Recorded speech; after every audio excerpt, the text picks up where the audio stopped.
ಏನು ಇವತ್ತಿನ ದಿವಸ ಹಿಂದೂ ವಿರೋಧಿ ಸರ್ಕಾರ ಆದಂಥ ರಾಜ್ಯ ಕಾಂಗ್ರೆಸ್ ಸರ್ಕಾರ ಏನು ಇವತ್ತಿನ ದಿವಸ ಹಿಂದೂಗಳನ್ನು ದಮನ ಮಾಡ್ಲಿಕ್ಕೆ ಹಿಂದೂಗಳನ್ನು ಟಾರ್ಗೆಟ್ ಮಾಡ್ಕೊಂಡು ಇವತ್ತಿನ ದಿವಸ ಏನು ತಮ್ಮ ಅಧಿಕಾರಿ ಅವಧಿಯಲ್ಲಿ ಈ ಒಂದು ದ್ವೇಷ ಭಾಷಣ ಎಂಬ ಒಂದು ಏನು ಕಾಯ್ದೆ ತರ್ತಾ ಇದ್ದಾರೆ. ಇವತ್ತಿನ ದಿವಸ ಕಲಬುರಗಿ ಇಲ್ಲ ಇಡೀ ಕರ್ನಾಟಕದಾದ್ಯಂತ ಎಲ್ಲ ಹಿಂದೂ ಪರ ಸಂಘಟನೆಗಳು ಉಗ್ರವಾಗಿ ಖಂಡಿಸ್ತಾ ಇದ್ದೀವಿ.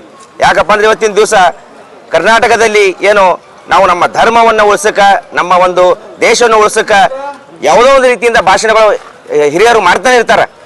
ಆ ರೀತಿ ಒಂದು ಭಾಷಣ ಮಾಡುವಾಗ ಅದನ್ನೇ ಒಂದು ಇವತ್ತಿನ ದಿವಸ ದ್ವೇಷ ಭಾಷಣ ಅಂತೇಳಿ ಇವತ್ತಿನ ದಿವಸ ಅವರ ಮೇಲೆ ಕೇಸ್ ಹಾಕುವಂಥದ್ದಾಗಿರ್ಬೋದು.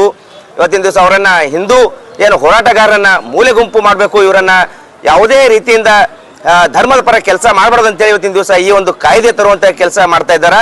ಇದನ್ನು ಉಗ್ರವಾಗಿ ಖಂಡಿಸ್ತಾ ಇದ್ದೀವಿ.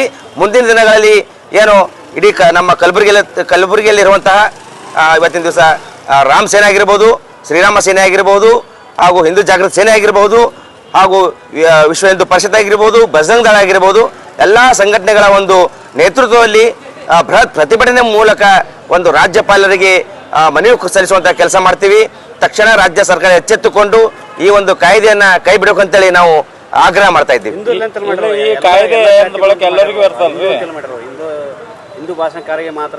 ಹೌದು ಸರ್, ಹೌದು, ಕರೆಕ್ಟ್ ಅದ.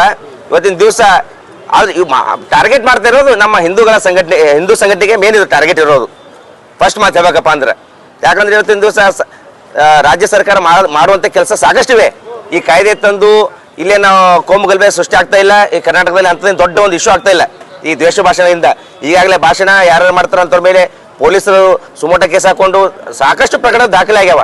ಈ ಒಂದು ಕಾಯ್ದೆ ತಂದು ಏನು ದೊಡ್ಡ ಒಂದು ಇದು ಕೆಲಸ ಮಾಡ್ತಾ ಇಲ್ಲ. ಅವರು ಮಾಡುವಂತ ಕೆಲಸ ಸಾಕಷ್ಟಿವೆ ಕರ್ನಾಟಕದಲ್ಲಿ.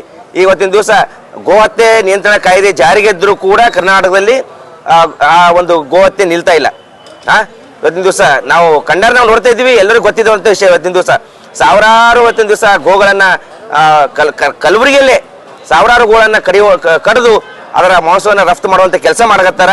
ಇವತ್ತಿನ ದಿವಸ ಪೊಲೀಸ್ ಇಲಾಖೆ ಆಗಿರ್ಬೋದು, ಇಲ್ಲಿಯ ಜಿಲ್ಲಾಡಳಿತ ಆಗಿರ್ಬೋದು, ಇದ್ರ ಬಗ್ಗೆ ಯಾರು ಮಾತಾಡ್ತಾ ಇಲ್ಲ. ಹಾಗೂ ಇಲ್ಲಿರುವಂತ ಉಸ್ತುವಾರಿ ಸಚಿವರು ಕೂಡ ಇದ್ರ ಬಗ್ಗೆ ಮಾತಾಡ್ತಾ ಇಲ್ಲ. ಇಂಥ ಒಂದು ಕಾಯ್ದೆ ಹೇಳಿ ಸರ್. ಬಿಜೆಪಿ ಮುಖಂಡರು ಇದಕ್ಕೆ ವಿಧೇಯಕ ಮಂಡನೆ ಮಾಡೋವಾಗ ಯಾರು ಕೆಲವರು ಬಿಟ್ಟರೆ ಕೆಲವರು ಯಾರು ಅದಕ್ಕೆ ಇದು ಮಾಡಿಲ್ಲ, ಸಪೋರ್ಟೇ ಮಾಡ್ಯಾರ. ಹೌದು ಸರ್, ಇವತ್ತಿನ ದಿವಸ ಬಿಜೆಪಿಯವರು ಕಾಂಗ್ರೆಸ್ ಸರ್ಕಾರ ಜೊತೆ ಕೈ ಮಿಲಾಯಿಸ್ಕೊಂಡ್ರಂತ ಎಲ್ಲರಿಗೂ ಗೊತ್ತಿರುವಂತ ವಿಷಯ. ಅದಕ್ಕೆ ಇವತ್ತಿನ ದಿವಸ ಹಿಂದೂ ಸಂಘಟನೆದವರು ಯಾವುದೇ ಒಂದು ಮುಲಾಜಿಲ್ಲದೆ ಯಾವ ಜೊತೆ ಕೈ ಜೋಡಿಸದೇನೆ ಈ ಒಂದು ಕಾಯ್ದೆಗೆ ನಾವು ಉಗ್ರವಾದ ಒಂದು ಪ್ರತಿಭಟನೆ ಮಾಡುವ ಮೂಲಕ ಮುಂದಿನ ದಿನಗಳಲ್ಲಿ ಬಿಜೆಪಿ ನಾಯಕರೇ ಆಗಿರ್ಬೋದು, ಸರ್ಕಾರಕ್ಕಾಗಿರ್ಬೋದು ಒಂದು ಎಚ್ಚರಿಕೆ ಕೊಡುವಂತ ಕೆಲಸ ಮಾಡ್ತೀವಿ.